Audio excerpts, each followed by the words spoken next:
সোজা আল্লাহ তাআলা আসমানে নিয়ে যাইতে পারতেন, বাইতুল মুকাদ্দাসের মধ্যে কেন নিলেন? বাইতুল মুকাদ্দাসে নিলেন এই জন্যই যে বাইতুল মুকাদ্দাস এই ভূমিটা অনেক বড় দামি ভূমি। এটা কি বলেন? এটা অনেক বড় দামি ভূমি, এটা অনেক বড় দামি, এটা অনেক বড় মর্যাদার অধিকারী। এখানের মধ্যে অসংখ্য আম্বিয়া আলাইহিমুস সালাম এখানের মধ্যে এসেছেন। এজন্যই আল্লাহ তাআলা তার নবীকেও সেখানে নিয়েছেন, এর জন্য সেখানে নিয়েছেন। দুনিয়ার মধ্যেই কিয়ামত যখন সংগঠিত হবে, তিনি বলেন যে সমস্ত ভূমিকে আল্লাহ তাআলা ধ্বংস করে দিবেন, কিন্তু শাম দেশ, ফিলিস্তিন, গাজা, আজকে আমরা যেটা গাজা বলি, ইসরায়েলের জায়গা বলি, এই জর্দান সহ এই শাম তথা সিরিয়া সহ এই জায়গাগুলোকে আল্লাহ তাআলা ঠিক রাখবেন, এই জমিনকে আল্লাহ তাআলা ধ্বংস। আলহামদুলিল্লাহ আলহামদুলিল্লাহিল্লাযী লা জিদ্দা লাহু ওয়া লা নিদ্দা লাহু লা মিসলা লাহু ওয়া লা মাসীলা লাহু লা আউওয়ালা লাহু ওয়া লা আখিরা লাহু লা বিদায়াতা লাহু ওয়া লা নিহায়া লাহু ওয়া নাশহাদু আল লা ইলাহা ইল্লাল্লাহ ওয়া নাশহাদু আন্না সাইয়্যিদানা ওয়া সানাদানা ওয়া হাবিবানা ওয়া হাবিবা কুলুবানা ওয়া মাওলানা মুহাম্মাদান আবদুহু ওয়া রাসূলুহু আরসালাহু বিল হাক্কি বাশীরান ওয়া নাযীরা وداعيا إلى الله بإذنه وسراجا منيرا أما بعد فأعوذ بالله من الشيطان الرجيم بسم الله الرحمن الرحيم سبحان الذي أسرى بعبده ليلا من المسجد الحرام إلى المسجد الأقصى الذي باركنا حوله لنريه من آياتنا إنه هو السميع البصير صدق الله العظيم اللهم صل على سيدنا محمد وعلى آل محمد كما صليت على إبراهيم وعلى آل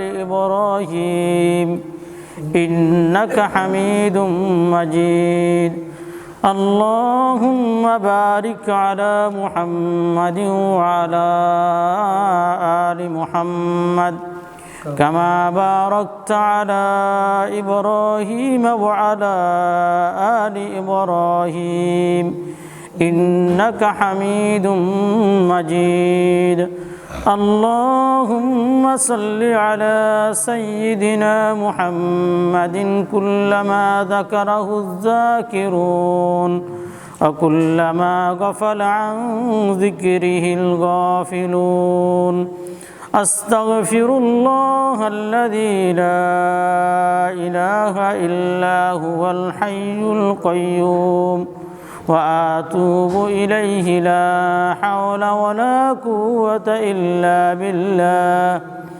أستغفر الله الذي لا إله إلا هو الحي القيوم وأتوب إليه لا حول ولا قوة إلا بالله معزز محترم মুরব্বিয়ান আযম আজিজ তলাবায়ে মাদ্রাসা দারুল উলুম, আল্লাহ তাআলার অসংখ্য অগণিত শুকরিয়া আদায় করি যে রব্বে কারীম আমাদের সকলকে দারুল উলুম মাদ্রাসা মসজিদে জুমার নামাজ আদায়ের লক্ষ্যে আসার এবং বসার তৌফিক দান করেছেন।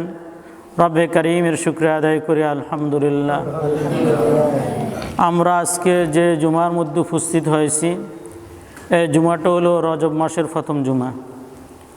রজব মাস যখন আসতো তো হুজুর সাল্লাল্লাহু আলাইহি সাল্লাম একটা দোয়া পড়তেন আর উম্মতগণকে এই দোয়া শিক্ষা দিয়েছেন। দোয়াটা হলো আল্লাহুম্মা বারিক লানা ফি রজব ওয়া শাবান ওয়া বাল্লিগনা রমাদান। আল্লাহুম্মা বারিক লানা ফি রজব ওয়া শাবান ওয়া বাল্লিগনা রমাদান। অর্থ হলো, আয় আল্লাহ, এই রজব মাস এবং শাবান মাসের বরকত আমাদেরকে নসিব করেন। ওয়া বাল্লিগনা রমাদান, আর আমাদের হায়াতকে আমাদেরকে রমজান পর্যন্ত পৌঁছার তৌফিক দান করেন, আমাদের হায়াতকে রমজান পর্যন্ত বৃদ্ধি করে দেন। তাইলে বোঝা গেল রজব মাস এটা বরকতময় মাস। শাবান মাস এটাও বরকতময় মাস। এজন্য এই দোনো মাসের মধ্যেই আমাদের ইবাদত যেন অন্য মাসের তুলনায় যেন বৃদ্ধি পায়। এই মাসের মধ্যে আমরা অন্য মাসে যা ইবাদত করি না কেন, এই মাসে যেন প্রত্যেকটা ইবাদত যেন আমাদের যেন আল্লাহ তাআলার জন্য হয়, এমনভাবেই ইবাদত করি, এমনভাবেই নিজেকে প্রস্তুতি নিই যে রমজান যে আমাদের সামনেই চলে আসলো। আরেক দিক দিয়ে যদি আমরা চিন্তা করি তাহলে রজব মাস আর শাবান মাস এটা রমজানের জন্য ভূমিকা স্বরূপ, এটা রমজানের জন্য প্রস্তুতি স্বরূপ মাস। এই রজব মাস এবং শাবান মাসের মধ্যেই আমরা রমজানের জন্য প্রস্তুতি নেব, যেন রমজানের মধ্যেই আমাদের কোনো কাজ কারবার যেন না থাকে, রমজানে যেন আমাদের কোনো যেন ব্যস্ততাই না থাকে। যেহেতু রমজান মাস এটা ইবাদতের মাস, এই 2 মাসে আমরা আমাদেরকে এমনভাবে প্রস্তুত করে নেব যেন রমজান পুরাটা মাস আমাদের দ্বারা যেন শুধুই মাত্র ইবাদত হয়, শুধুই মাত্র এই মাসটা যেন আল্লাহ তাআলার জন্য যেন হয়। আমরা আমাদের আল্লাহ তাআলা 12টা মাসকে আল্লাহ তাআলা বানিয়েছেন, তার মধ্যে আল্লাহ তাআলার কাছে সব মাসই দামি, সব দিনই আল্লাহ তাআলার কাছে দামি। এরপরও কয়েকটা মাস এটা আরবদের কাছেই সবচাইতে সম্মানিত ছিল, এগুলোকে আশহুরুল হুরুম বলা হয়। তার মধ্যে একটি মাস হলো রজব মাস, আরেকটি মাস হলো রমজান, আরেকটি হলো জিলহজ মাস। এই মাসগুলো আল্লাহ তাআলার কাছে অনেক দামি। আরেকটি হলো মুহররম মাস। এই 4টা মাস আল্লাহ তাআলার কাছে অনেক দামি, অনেক বড় মর্যাদাময়। আরবের আইয়ামে জাহিলিয়াতের মধ্যেও এরা এই মাসগুলোর মধ্যে যুদ্ধ বিগ্রহ করতো না। তাই যদি আইয়ামে জাহিলিয়াতের মধ্যেই রাসূল সাল্লাল্লাহু আলাইহি ওয়াসাল্লাম দুনিয়াতের আগমনের পূর্বেই যদি এই মাসগুলো যদি ওদের কাছে যদি দামি হয়ে থাকে, তো ইসলাম যখন এগুলোকে দামি বলছে তাইলে তো এগুলো আরও বেশি দামি হওয়ার দরকার। এজন্য আজকের জুমা থেকেই আমরা একটা প্রতিজ্ঞা নিতে পারি। সেই প্রতিজ্ঞাটা এটা নিতে পারি যে অন্য মাস যেগুলো ছিল আমাদের মধ্যেই, অন্য মাসগুলোর মধ্যেই আমরা 5 ওয়াক্ত নামাজ মসজিদে জামাতের সহিত আদায় করি নাই। এখন থেকে আমরা নিয়ত করব যে আমরা 5 ওয়াক্ত নামাজ মসজিদে জামাতের সহিত আদায় করব। একথা নিয়ত করতে পারি কিনা বলেন? পারি ইনশাআল্লাহ। আমরা সকলেই একটু হিম্মত করি। এতে করে কি হবে? এতে করে লাভ হবে রমজান মাসের খায়র বরকত তাইলে সম্পূর্ণভাবে আমাদের নসিব হবে। আর এই 2টা মাস শাবান মাস আর রজব মাস, এই 2টা মাসে যদি আমরা যদি আল্লাহ তাআলার জন্য যদি ইবাদত না করি, এখন থেকেই যদি রমজানের যদি প্রস্তুতি না নিয়ে থাকি, তাহলে দেখবেন রমজান মাস আমাদের থেকে ছুটে যাইবে। রমজান মাস কী হয়ে যাবে? ছুটে যাবে। রমজান মাসের খায়র বরকত আমাদের নসিব হবে না। কারণ হলো কি? কারণ হলো এইটাই, মনে করেন আমাদের মাথার উপর এখন বৈদ্যুতিক ফ্যান আছে, এই ফ্যানটা যদি এখন যদি বন্ধ করতে বলি, বন্ধ করে দিল, তো বন্ধ করে দেওয়ার পরে ফ্যান কি ঘুরিবে কি না? কিছুক্ষণ পর্যন্ত ফ্যান ঘুরিবে, হঠাৎ করে সাথে সাথে বন্ধ হয় না, কিছুক্ষণ পর্যন্ত ঘুরবে। ঠিক তদ্রূপভাবে যদি মনে করি রমজানের মাসের চাঁদ উঠলেই আমি তখন থেকে একবারে মালায় আলা হইয়া যাইব, মালাইকাতুস সামা হইয়া যাইব, আসমানের ফেরেশতা হইয়া যাইব। তখন থেকে আমি কোনো গুনাহ করব না, তখন থেকে 5 ওয়াক্ত নামাজ জামাতবিহীন পড়ব না। এই রকম আমি যদি এখন থেকে নিয়ত করলাম রমজানের চাঁদ উঠলে এরকম করব, আচ্ছা এটা কি সম্ভব হবে বলেন? এটা কখনোই সম্ভব হবে না। শয়তান তখন ধোঁকা দিয়ে দিবে, রমজানের মাস উঠছে, এখন তো হইল ব্যবসার মাস, 11 মাস বসি রইছ, এখন রমজান মাস আসছে, এখন কি করবা? ব্যবসা করবা। সুতরাং ব্যবসার মধ্যে মনোযোগী দাও। তো বলে যে 11 মাস যা করছে না করছে, রমজানে মানুষদেরকে জবা করার ব্যবসায়ীরা চিন্তা করবে। কি বলেন? এটা না আমাদের অন্য 10 মাস 11 মাস যাই করে না কেন, রমজান মাসের মধ্যে যে সমস্ত মালগুলা 11 মাস পর্যন্ত চলে নাই, রমজান মাসের মধ্যে এই মালগুলাকেও চালিয়ে দেয়। কি ভাই, ঠিক না? তাহলে রমজান মাস ইবাদতের মাস, এটা এখন থেকেই যদি প্রস্তুতি নিই, ধোকার চিন্তা যদি এখন থেকে না করি, তো আল্লাহ তাআলা হালাল তরিকায় সঠিক মাল যদি অন্যকে দিই, তা আল্লাহকে বরকত দিবে না? আল্লাহ তাআলা অবশ্যই বরকত দিবে। তো ভাই দোস্ত বুজুর্গ, বলতে চাইছিলাম এই কথা যে 11টা মাস এটা আপনি আপনার জন্যই করছেন। তো রমজান মাসটা তো নিজের জন্য, নিজের আখিরাতের জন্য একটু পুঁজি করেন না? তো এটার জন্য এখন থেকে আমাকে প্রস্তুতি নিতে হবে। একজন বাপ তার সন্তানকে বিবাহ করাইবে, তো বিবাহ করাইতে কি করে বলেন? বিবাহ করাইতে প্রথম চিন্তা করে, উভয় পক্ষে চিন্তা হয়, বাপ ছেলে বাপ মেয়ে সকলেই আগে একমত গ্রহণ করে সন্তানকে বিবাহ করাইবে কিনা, নাকি এটা না? তো একমত হওয়ার পরে বউ দেখে, বউ দেখার পরে যদি বউ ঠিক হয়, দিন তারিখ করা হয়, দিন তারিখের পরে বাজার করা হয়, তারপরেই না বিবাহের দিন বিবাহ পড়ানো হয়। তাহলে কতগুলো প্রস্তুতি নেওয়ার পরে তারপরে বিবাহ পড়ানো হয়। তাই ঠিক তদ্রূপভাবে যদি দুনিয়ার একটা কাজের জন্য যদি এত প্রস্তুতি লাগে, তা আপনার আখিরাত, এত বড় আখিরাত, যে আখিরাতের শুরু আছে শেষ নাই, সেটার কী রকম প্রস্তুতি নেওয়ার দরকার? তাহলে এখন থেকেই যদি দুনিয়াটা আমরা সহজে বুঝে আখিরাতকে যদি আমরা যদি এভাবে বুঝতাম, তাহলে আমাদের আখিরাত আরও সুন্দর হতো। আমাদের আখিরাত কি হবে? আরোই সুন্দর হবে। এই জন্যই দুনিয়ার বিষয়গুলোকে যেরকম বুঝি, আখিরাতকে এভাবেই বোঝার দরকার। আখিরাতকে ওই পরিমাণ গুরুত্ব দেওয়ার দরকার। আমরা যে পরিমাণ দুনিয়াকে আমরা গুরুত্ব দিয়ে থাকি, বরং দরকার ছিল দুনিয়ার থেকে আখিরাতকে আরও বেশি গুরুত্ব দেওয়া। আখিরাতকে দুনিয়ার থেকে আরও বেশি গুরুত্ব দেওয়া। কারণ দুনিয়ার হায়াত এটা এখন আছে, কিছুক্ষণ পরে থাকবে না। এখন নিঃশ্বাস নিতেছি, কিছুক্ষণ পরে নিঃশ্বাস নিতে পারবো না। কিন্তু আখিরাত যখন শুরু হবে, তো আখিরাত কি হবে না? শেষ হবে না। তো যাই হোক, রজব মাস আর শাবান মাস, এই দুইটা মাস হলো আমাদের রমজানের জন্য ভূমিকা স্বরূপ। আমরা এখন থেকেই রমজানের জন্য কী নিব? প্রস্তুতি নেব। রমজানের একটা মিনিট, একটা সেকেন্ড আমার থেকে যেন না ছুটে যায়। তো এই জন্যই রজব মাস থেকে আমরা ইবাদতকে শুরু করে দিই। রজব মাস থেকে আমরা ভালো হয়ে যাই, তাহলে রমজান মাসের থেকেই আমাদের আর কিছুই ছুটবে না। আল্লাহ আমাদেরকে বোঝার তৌফিক দান করে। রজব মাস এটা সারা বিশ্বের মধ্যে মুসলমানদের নিকট একটা কারণে গুরুত্বপূর্ণ মাস। আরেকটা কারণে কি গুরুত্বপূর্ণ মাস? বলে কি কারণে এটা গুরুত্বপূর্ণ মাস? বলে আল্লাহ তাআলা জনাবে রাসূলুল্লাহ সাল্লাল্লাহু আলাইহি সাল্লামকে এই মাসের মধ্যে আরশে আজিমে নিজের কাছে নিয়ে গেছেন। আল্লাহ তাআলা লক্ষাধিক পয়গাম্বরকে আল্লাহ তাআলা দুনিয়ার মধ্যে পাঠিয়েছেন। লক্ষাধিক পয়গাম্বরের মধ্যেই কাউকেও আল্লাহ তাআলা নিজের কাছে নেন নাই। জীবিত অবস্থায় কাউকে আল্লাহ তাআলা আরশে আজিমে নেন নাই। আল্লাহ তাআলার সাথে তার পয়গাম্বরদের সাথে সম্পর্ক হয়েছিল জিবরাইল আলাইহিস সালামের মাধ্যমে। আর আমাদের নবীর সাথে আল্লাহর সাথে সম্পর্ক নিজে সরাসরি করছিলেন। আর সে আজিমে নবীকে কাছে নিয়ে গেছেন, একেবারেই নিকটে বসে আল্লাহ তাআলা কথা বলছিলেন। তো এটাই আমাদের নবীর শ্রেষ্ঠত্ব। এজন্যই আমরা এই দিনটাকে, এই মাসকে আমরা মেরাজের মাস বলে থাকি। ওই দিনকে, যেই দিন আল্লাহ তাআলা নবী করিম সাল্লাল্লাহু আলাইহি সাল্লামকে আরশে আজিমে নিয়ে গেছেন, ওইটাকে আমরা মেরাজের দিন বলে থাকি। তো এই জন্যই, যদিও এই মাসের মধ্যে নির্দিষ্ট কোনো ইবাদত নাই, কিন্তু এটা বরকতের মাস। এই জন্যই এই মাসের মধ্যে আমরা আমাদের ইবাদতকে কী করব বলেন? বাড়িয়ে দিব। আল্লাহ আমাদের সকলকে এই মাসের গুরুত্ব বুঝে আমল করার তৌফিক দান করুক। প্রশ্ন হইল যে আল্লাহ তাআলা নবী করিম সাল্লাল্লাহু আলাইহি সাল্লামকে কেন এত কাছে নিয়ে গেলেন? অন্য নবীকে কেন আল্লাহ তাআলা এত কাছে নেন নাই? এর একটাই কারণ হলো, কয়েকটা কারণেই বলতে পারি। প্রথম কারণ হলো আল্লাহ তাআলা নবী করিম সাল্লাল্লাহু আলাইহি সাল্লাম, আল্লাহ তাআলার যত আল্লাহ তাআলা মহব্বত করেন, নবী করিম সাল্লাল্লাহু আলাইহি সাল্লামকে আল্লাহ তাআলা অন্য কোনো পয়গম্বরকে এত বেশি মহব্বত করতেন না। এজন্যই আমাদের নবীর নাম হলো, আমাদের নবীর উপাধি হলো হাবিবুল্লাহ, অর্থাৎ আল্লাহ তাআলার বন্ধু। আল্লাহ তাআলার কি? বন্ধু। তো বন্ধুকে বন্ধু তো কাছেই নেয়। আজকে বলেন, আজকের এই যে যুগের মধ্যে আমরা এখন ডিজিটাল যুগ বলে থাকি, আধুনিক যুগ বলে থাকি, অত্যাধুনিক যুগ বলে থাকি, যন্ত্রের যুগ বলে থাকি, যাই বলি না কেন, যেখানেই সারা দুনিয়া মানুষের এখন হাতের মুঠোর মধ্যে ঢুকে গেছে। এখন আমরা কি করি? মুহূর্তের মধ্যে যে আর তার সাথে আমরা যোগাযোগ করতে পারি। আচ্ছা, কারোর সাথে যদি মোবাইলে যদি সম্পর্ক হয়ে যায়, তো তাকে না দেখে কি কেউ থাকতে পারে? না। যখন কথা বলে 1 দিন 2 দিন 3 দিন 4 দিন 1 বছর 2 বছর, এরপরে বলে বন্ধু তোমার সাথে দেখা করতে চাই, বন্ধু তোমার সাথে দেখা করতে চাই। তো এই জন্যই আল্লাহ তাআলা নবী করিম সাল্লাল্লাহু আলাইহি সাল্লামকে নিজের বন্ধু হিসাবে গ্রহণ করছেন। এজন্য বন্ধুকেই নিজের কাছে নিয়ে গেছেন। আর বন্ধুর মর্যাদাকে অন্যদের থেকেই বাড়িয়ে দিয়েছেন। কেন বাড়িয়ে দিয়েছেন?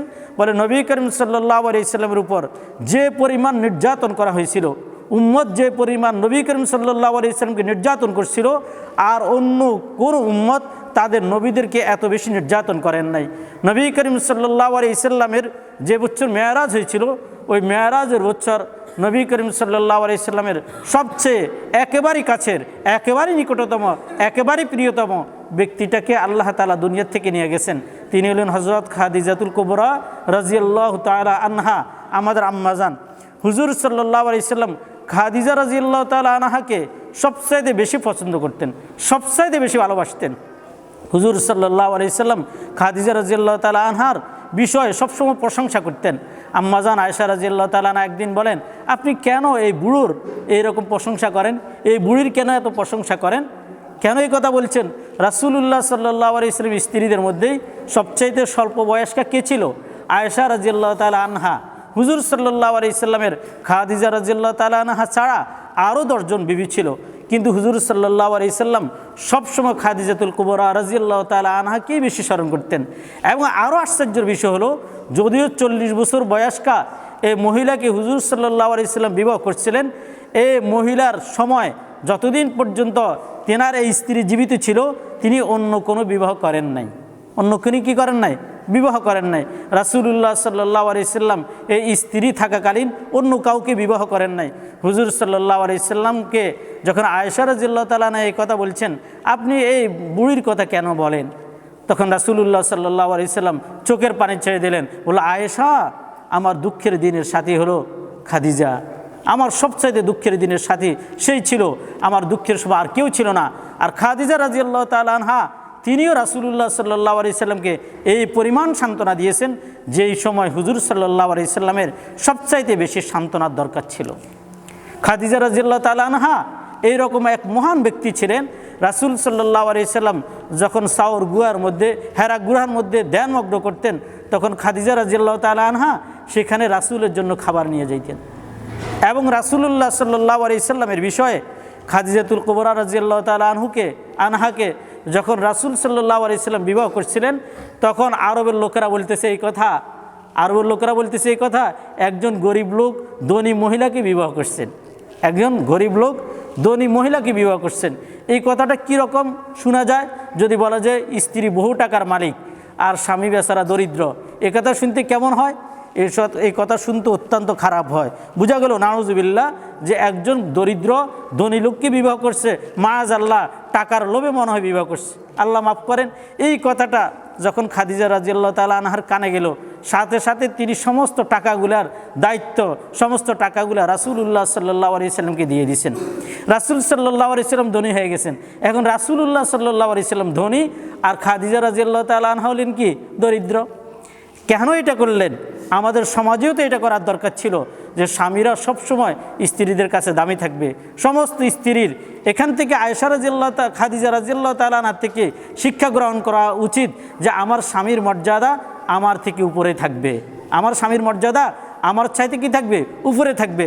একজন মহিলা যদি এই কাজটা যদি করতে পারেন তাইলে মহিলার জীবন সফল। মহিলার জীবন কি বলেন? সফল। এজন্য সফলতার জিন্দিগি আজকে আমাদের মা ও বোনেরা আজকে সফলতার জিন্দিগি ভুলে গেছে। আজকে নিজের টাকা কড়ির জন্য নিজে জমা করে, আলাদা চিন্তা করে, স্বামীকে নিজের পিছনে ঘুরাইতে পছন্দ করে। স্বামী কি স্ত্রীর পিছনে ঘুরবে না স্ত্রী স্বামীর পিছনে ঘুরবে বলেন? স্ত্রী স্বামীর পিছনে ঘুরবে, স্বামী সামনে হাঁটবে, স্ত্রী পিছনে হাঁটবে, এটা না বলেন? আজকে আমাদের সব কিছুই আমাদের উল্টো হয়ে গেছে। তো আল্লাহ আমাদের মা বোনদেরকে সহি বুঝ দান করুক, তাদেরকে এরকম আম্মাজান খাদিজা রাদিয়াল্লাহু তাআলা আনহার মতো বুঝ নেওয়ার তৌফিক দান করুক, তাদেরকে এরকম খাদিজা রাদিয়াল্লাহু তাআলা আনহার মতো জিন্দিগিকে গঠন করার তৌফিক দান করুক। তো রাসূলুল্লাহ সাল্লাল্লাহু আলাইহি সাল্লাম এই সহধর্মিণীকে তিনি হারাইলেন। এরপরে তেনাকে হারাইয়া রাসূল সাল্লাল্লাহু আলাইহি সাল্লাম খুব ব্যথিত হলেন। ওই বছরে সবচাইতে রাসূলুল্লাহ সাল্লাল্লাহু আলাইহি সাল্লামকে আরবের লোকেরা যেই কারণে সমীহ করত, রাসূলুল্লাহ সাল্লাল্লাহু আলাইহি সাল্লামের চাচা আবু তালেব তখনও জীবিত। কখনও কেউ ভয়ে রাসূলুল্লাহ সাল্লাল্লাহু আলাইহি সাল্লামের দিকে চোখ তুলে তাকাতে ভয় পাইত, যেহেতু তেনাকে আশ্রয় দেওয়ার মতো তেনার চাচা আবু তালেব এখনও আছে। আবু তালেব সবসময় আশ্রয় দিতেন। কেউ কিছু বললেই আবু তালেব তার রাসূলুল্লাহ সাল্লাল্লাহু আলাইহি সাল্লামের পক্ষে উত্তর দিতেন। এইভাবেই কাফেরদেরকে তিনি নাজেহাল করতেন। কিন্তু এই বছরে রাসূল সাল্লাল্লাহু আলাইহি সাল্লামের চাচা আবু তালেবকেও আল্লাহ তাআলা দুনিয়া থেকে নিয়ে গেছেন। রাসূলুল্লাহ সাল্লাল্লাহু আলাইহি সাল্লাম একেবারেই অসহায় বোধ করতেছিলেন। চতুর্দিক থেকেই একটা আওয়াজ আসতেছে, যদি মুহাম্মদ যদি নবী হইতো তো তার স্ত্রীকে কেন আল্লাহ তাআলা নিয়ে গেছেন? মুহাম্মদ যদি নবী হইতো তো তার চাচাকে কেন নিয়ে গেছেন?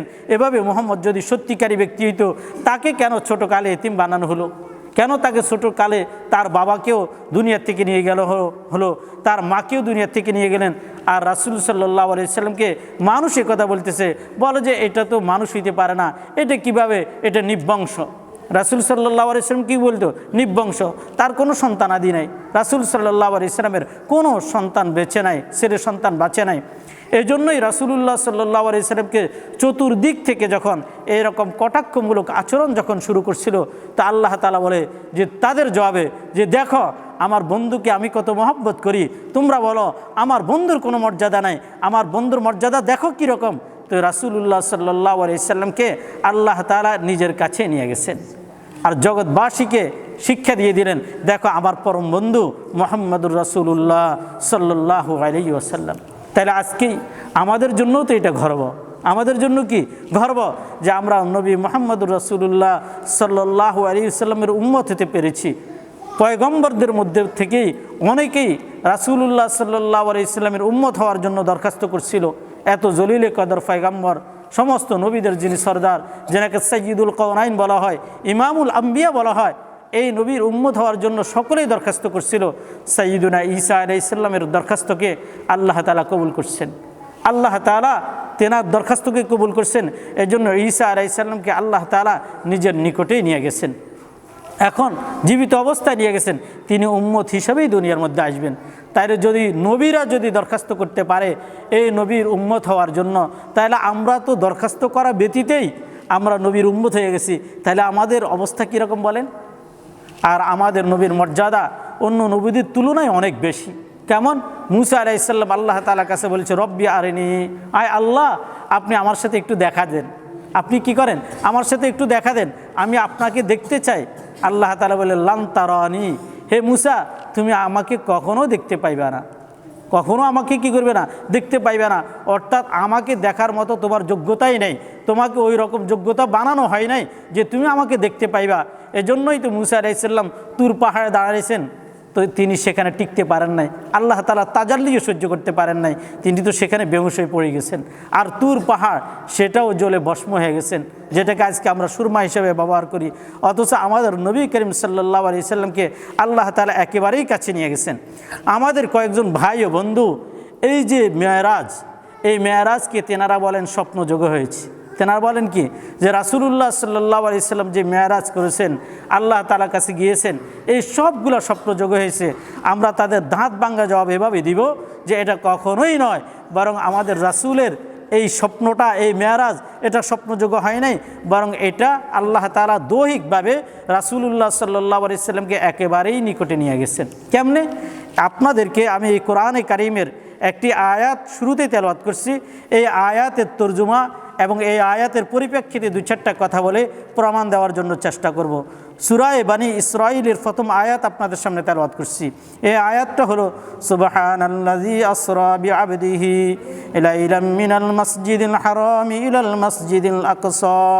আল্লাহ তাআলা কোরআনে কারীমের মধ্যে বলেন যে পবিত্রতম ওই সত্তা যিনি তার বান্দাকে এক রাত্রিতে ভ্রমণ করাইছেন মসজিদে হারাম থেকে মসজিদে আকসা পর্যন্ত। আল্লাহ তাআলা শুরুতেই বলছেন সুবহানাল্লাযী, ওই পবিত্র সত্তা যিনি কি করছেন, তার বান্দাকে ভ্রমণ করাইছেন।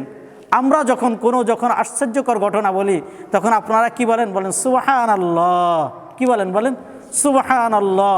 কেন এই কথা বলেন? মানে এটা বড় আশ্চর্যকর বিষয়, এটা বড় কি আশ্চর্যকর বিষয়। যদি বেশি নেকির কোনো কথা বলি তো বলেন সুবহানাল্লাহ, এইভাবেই আপনারা বলেন।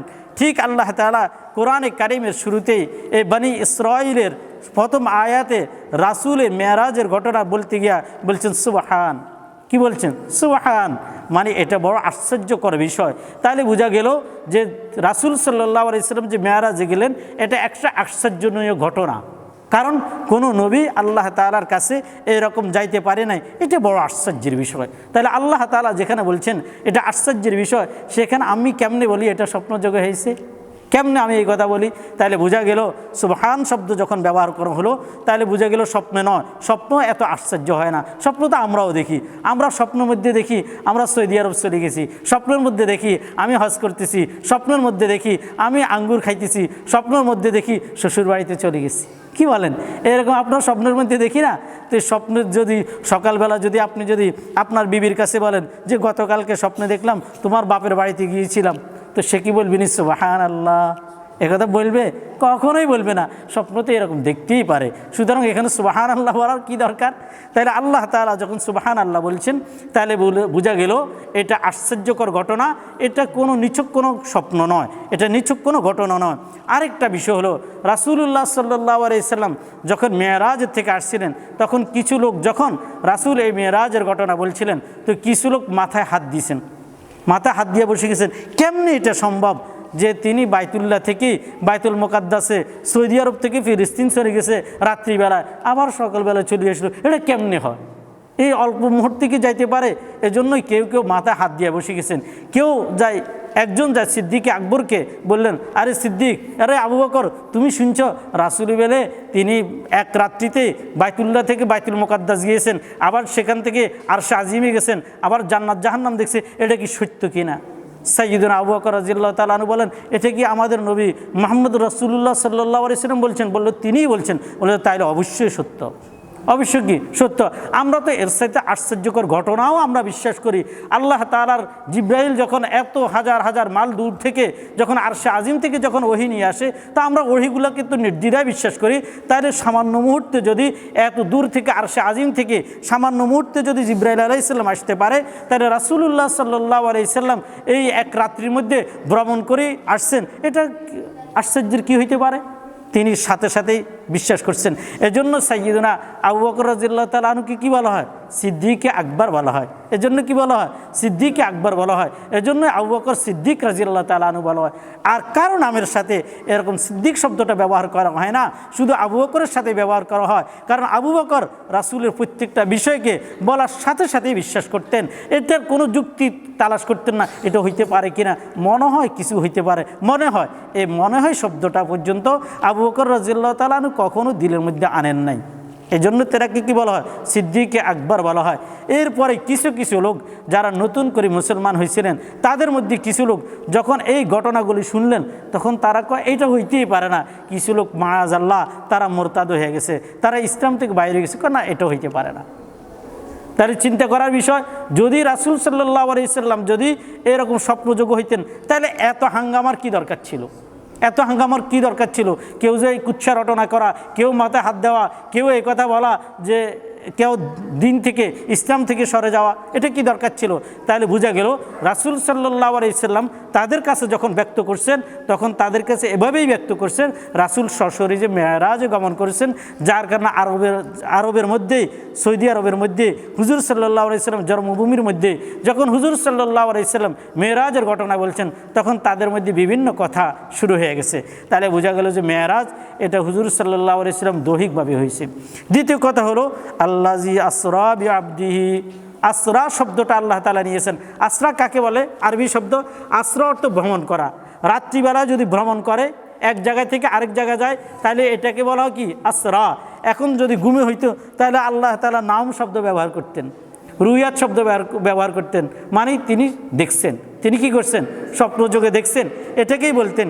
কিন্তু এটা না বলি আল্লাহ তাআলা আসরা শব্দ ব্যবহার করছে। তাইলে বোঝা গেল যে রাসূলুল্লাহ সাল্লাল্লাহু আলাইহি সাল্লাম কী করছেন? তিনি বাইতুল্লাহ থেকে বাইতুল মুকাদ্দাস পর্যন্ত ভ্রমণ করছিলেন রাত্রিবেলায়, এটাই সত্য। এখন কত হলো যে রাসূল সাল্লাল্লাহু আলাইহি সাল্লাম ইসরা শব্দ পাওয়ার পরেও আমাদের বন্ধুগণ এটাকে তেনারা বিশ্বাস করে না, এটাকে কি করে না? বিশ্বাস করে না।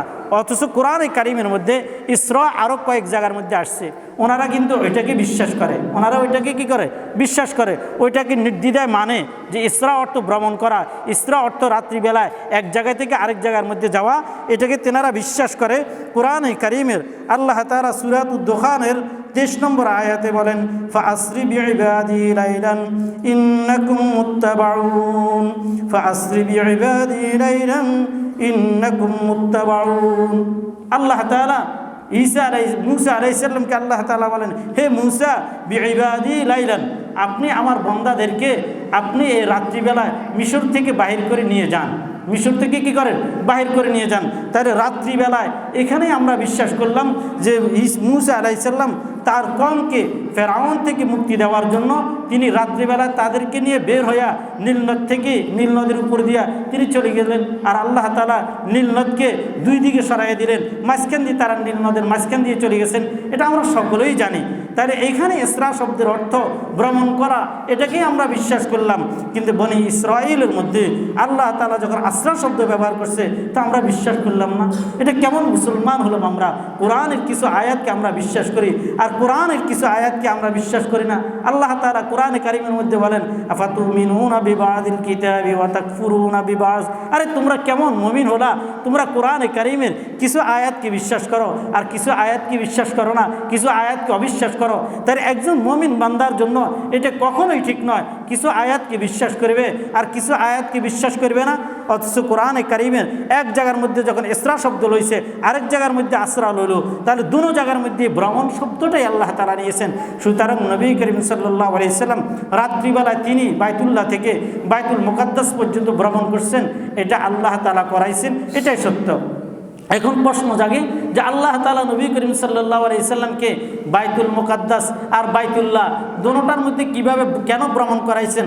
আল্লাহ তাআলা ইচ্ছা করলে রাসূলুল্লাহ সাল্লাল্লাহু আলাইহি সাল্লামকে করবেন না, আল্লাহ তাআলা এই জমিনের মধ্যে কিয়ামত সংঘটিত করবেন। এই জমিনের মধ্যে কি হবে? কিয়ামত সংগঠিত হবে। সুতরাং এই জমি অত্যন্ত দামি জমি, এজন্যই আল্লাহ তাআলা নবী করিম সাল্লাল্লাহু আলাইহি সাল্লামকে সেখানের মধ্যে ভ্রমণ করাইছেন। আরেকটা কারণ কি, আয়াতের শেষ অংশে যে কথাটা আছে, আল্লাযী বারাকনা হাওলাহু লিনুরিয়াহু মিন আয়াতিনা।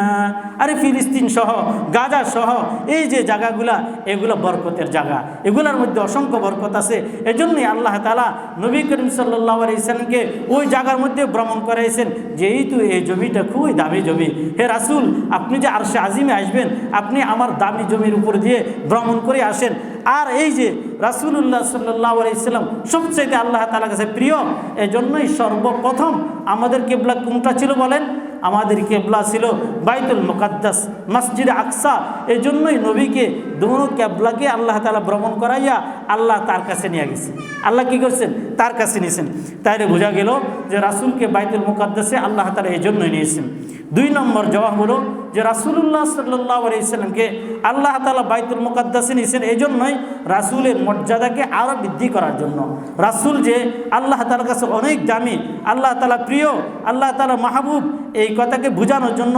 আর তিনি যে সাইয়্যিদুল মুরসালিন, তিনি যে খাতামুন নবিয়্যিন, তিনি যে সমস্ত নবীদের সরদার, তিনি যে ইমামুল আম্বিয়া, এই কথাটা বোঝানোর জন্য। কিভাবে?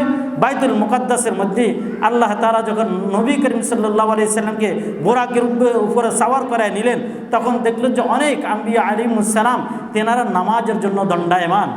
রাসূলুল্লাহ সাল্লাল্লাহু আলাইহি সাল্লাম জিবরাইল আলাইহিস সালামকে বললেন, এখন কি হবে? বলছে, ইয়া রাসূলুল্লাহ, সকলেই অপেক্ষা করতেছে, আপনি নামাজ পড়িয়ে দেন। রাসূলুল্লাহ সাল্লাল্লাহু আলাইহি সাল্লাম 2 রাকাত নামাজ পড়িয়ে দিলেন। কেন করাইলেন আল্লাহ তাআলা? এই জন্যই যে উম্মত দেখো, তোমরা আমার নবীকে অনেক কষ্ট দিতেছো। ওই কুরাইশবাসী, ওই আরবের কাফেররা, ওই আরবের মুশরিকরা, তোমরা দেখো নবী আমার কাছে কত দামি, আমার নবী আমার কাছে কত দামি, তিনি আমার কত মাহবুব। আমি সমস্ত নবীদের ইমামতি তেনার দ্বারাই করাইছি। এজন্যই আজকে তিনি ইমামতি করছেন, তেনার মর্যাদাকে বাড়ানোর জন্য। এখন প্রশ্ন হবে এই কথা, সমস্ত আম্বিয়া আলাইহিমুস সালাম তেনারা তো কবরের সাহিত্য আছেন, এখন তেনারা কবরে কি অবস্থা আছেন? বলে যে কবরে কোনো নবীদের দেহকে খাইতে পারে না, কবরে কোনো নবীদের দেহকে খাইতে পারবে না, কোনো পোকামাকড় খাইতে পারে না। আল্লাহ তাআলা কবরের মধ্যে নবীদের দেহকে ঠিক রেখেছেন। তো নবীরা এখানে আসলো কেমনে? বলে যে আল্লাহ তাআলা নবীদের সূরতে মেসারিকে আল্লাহ তাআলা এখানে একত্রিত করেছেন, আর নবী করিম সাল্লাল্লাহু আলাইহি সাল্লাম সমস্ত নবীদের ইমামতি করেছেন। এজন্যই আমাদের নবীর উপাধি কি? ইমামুল আম্বিয়া, সাইয়্যিদুল আম্বিয়া আমাদের নবীকে বলা হয়। তাই রাসূলুল্লাহ সাল্লাল্লাহু আলাইহি সাল্লাম সমস্ত নবীদের কী করছেন? ইমামতি করছেন। এজন্যই নবী করিম সাল্লাল্লাহু আলাইহি সাল্লামকে আল্লাহ তাআলা বাইতুল মুকাদ্দাসের মধ্যে নিয়েছেন। তাই আমরা কেন আজকে বাইতুল মুকাদ্দাসের জন্য দোয়া করব না? আমরা কেন ফিলিস্তিনওয়ালাদের জন্য দোয়া করব না? আজকে ফিলিস্তিনের মধ্যে ইসরায়েল যে পরিমাণ তারা দাঙ্গা হাঙ্গামা করতেছে, গাজাওয়ালাদের উপর যেভাবে তারা গুলি বর্ষণ করতেছে, যেভাবে বোমা বর্ষণ করতেছে, প্রত্যেক মুসলমানের জন্য জরুরি হলো তাদেরকে সহযোগিতা করা, প্রত্যেক মুসলমানের জন্য জরুরি হলো তাদের জন্য দোয়া করা। আমাদের ওইখানে অনেক স্মৃতি আছে, আমাদের ওইখানে কি আছে বলেন? ওইখানে অনেক স্মৃতি আছে। আমাদের রাসূল সেখানে মধ্যে ইমামতি করলো, আমরা সর্বপ্রথম বাইতুল মুকাদ্দাসের দিকে ফিরিয়েই তো নামাজ আদায় করছি। কেন আমরা এটাকে ছেড়ে দেব? বাইতুল মুকাদ্দাস এই জায়গা সহ পুরা জায়গার মধ্যে অসংখ্য আম্বিয়া আলাইহিমুস সালামের কবরও আছে, অসংখ্য আম্বিয়া আলাইহিমুস সালামের কি আছে? কবর আছে। আমাদের নবীদের কবরকে তোমরা ধ্বংস করতে পারো না। তোমরা নবী মুহাম্মদকে ঘৃণা করো, আমরা তোমাদের কোনো নবীকেই ঘৃণা করি না। আমরা সমস্ত নবীকে আল্লাহ তাআলা প্রেরিত পয়গম্বর হিসাবে বিশ্বাস করি। এজন্য কোনো নবীর কবরের উপর বোমা বর্ষণ হবে এটা আমরা সহ্য করতে পারি না। কোনো কোনো নবীর কবরের উপরে দিয়া গুলি বর্ষণ হবে, এটা আমরা সহ্য করতে পারি না। কোনো নবীর কবরের উপর দিয়া ট্যাঙ্ক যাইবে, এটা আমরা সহ্য করতে পারি না। এজন্যই তো আমরা ফিলিস্তিনের জন্য দোয়া করি, এজন্যই ফিলিস্তিনিদের জন্য আমাদের মায়া কান্না, এজন্যই ফিলিস্তিনিদের জন্য আমাদের দোয়া। তা আল্লাহ তাআলা কোরআনে কারীমের মধ্যে বলেন সুবহানাল্লাযী আসরা বিআবদিহি, আবদুন শব্দ আল্লাহ তাআলা ব্যবহার করছেন, যে আল্লাহ বলেন আমি আমার বান্দাকে ভ্রমণ করাইছি। কি বলছেন বলেন? আমার বান্দাকে ভ্রমণ করাইছি। বলেন আবদুন শব্দ এটা রাসূলের কি একটা লকব হয়েছে, রাসূলের কি একটা উপাধি, অথচ রাসূলের নাম হাবিবুল্লাহ, রাসূলের নাম রাসূলুল্লাহ, রাসূল সাল্লাল্লাহু আলাইহি সাল্লামের নাম মুদ্দাসসির, রাসূল সাল্লাল্লাহু আলাইহি সাল্লামের নাম মুজাম্মিল, সুন্দর সুন্দর নাম, রাসূলের নাম ইয়াসিন। আল্লাহ তাআলা মেরাজের রজনীতে আল্লাহ তাআলা আরশে আজিমের মধ্যে নবী করিম সাল্লাল্লাহু আলাইহি সাল্লামকে নিজের কাছে নিবেন, কিন্তু গোলাম শব্দ ব্যবহার করছেন, বান্দা শব্দ ব্যবহার করছেন, দামি কোনো শব্দ ব্যবহার করলেন না। এটি কেন করলেন আল্লাহ তাআলা? এটা কেন হলো? আব্দুলকে এটা কি দামি হলো নাকি? এটা কেন করলেন? বলে যে এটা কেন করলেন, এই জন্যই করলেন যে রাসূল সাল্লাল্লাহু আলাইহি সাল্লাম, তোমরা বলিবা ভবিষ্যতে যে রাসূল যেটা করছেন এটা তার দেহ হিসেবে হয় নাই, এটা স্বপ্নযোগ হয়েছে। আর আমি বান্দা শব্দ তখনই ব্যবহার করি যখন কোনো স্বপ্নযোগ হয় না, যখন কি হয় না, স্বপ্নযোগ হয় না, দৈহিক যোগ হয়েছে, এই জন্যই আমি আব্দুল শব্দ ব্যবহার করছি। আর এই জন্যই আমি আব্দুল শব্দ ব্যবহার করছি। তোমরা বলবা যে তোমরা ঈসা আলাইহিস সালামকে বলছে আল্লাহ তাআলার পুত্র, ঈসা আলাইহিস সালামকে তার কওম কি বলছে? আল্লাহ তাআলার পুত্র। অথচ কোরআনে কারীমের মধ্যে আল্লাহ তাআলা বলেন লাম ইয়ালিদ ওয়া লাম ইউলাদ, আল্লাহ তাআলা কাউকে জন্ম দেন নাই, আল্লাহ কারো থেকে জন্মও হয় নাই, অর্থাৎ আল্লাহর কোনো বাপ নাই, আল্লাহর কোনো সন্তানাদিও নাই। সুতরাং তোমরা যেটা বলছে এটা ঠিক নয়। তা আল্লাহ তাআলা আরশে আজিম যখন মুহাম্মদ রাসূলুল্লাহ সাল্লাল্লাহু আলাইহি সাল্লামকে নিয়ে গেছেন, তো ঈসা আলাইহিস সালামের কওম খ্রিস্টানেরা যেরকম ঈসা আলাইহিস সালামকে বলছেন আল্লাহর পুত্র, নবী মুহাম্মদের উম্মতরা যদি এই কথা বলে মুহাম্মদ আল্লাহ তাআলার পুত্র, যেহেতু আরশে আজিমে নিয়ে গেছে, এজন্যই কেউ যেন এই দুঃসাহস যেন না দেখায়, এজন্য আল্লাহ তাআলা আব্দুল শব্দ ব্যবহার করছেন।